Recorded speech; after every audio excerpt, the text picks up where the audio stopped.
Muvaffaqiyat siri serialining birinchi qismiga tushamiz. Kibrli rol berishgan menga. Kibrli deb o'ylayveringlar, o'zi undan ham bittaman, to'g'risi. Hazil o'zi sodda, samimiy insonman, lekin shu rolni berishgan iloji yo'q. Shu beramiz, xudo zo'r chiqadi bu. Nima serial nomi? Muvaffaqiyat siri. Biz muvaffaqiyat sirlari serialini olishni boshladik. Mani rolim bu rolda boy olishda boy rolni olganmiz, lekin hayotda o'zimga odam emasman. 2000-yildan beri hisoblasak 26 yildan beri bog'aymiz biz bilan. Biz yoshligimizdan birga katta bo'lib, birga o'sgan odamlarmiz. Bir-birimizga motivatsiya berib, qiynalgan vaqtlarimiz har doim bir-birimizni ko'tarib, ruhlantirib borganmiz.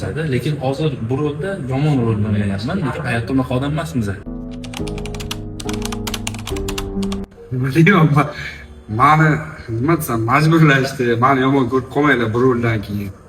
Men har doim yaxshi insonman.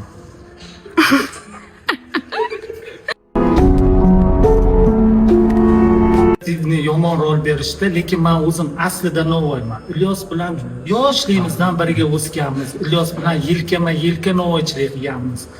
Mani Ilyosni tanigan mani biladi. Men o'zim ham Novoychiman. Shu uchun sizlardan iltimos, juda ham kibrli ekan demaydi. Menga shunaqa rol berishdi, men o'ynab berdim. Aslida Ilyos juda ham yaxshi ko'radi. Lekin ikkinchi qismini kutinglar. Ikkinchi qismi undan ham zo'r bo'ladi. Kutilmagan voqealarga boy bo'ladi.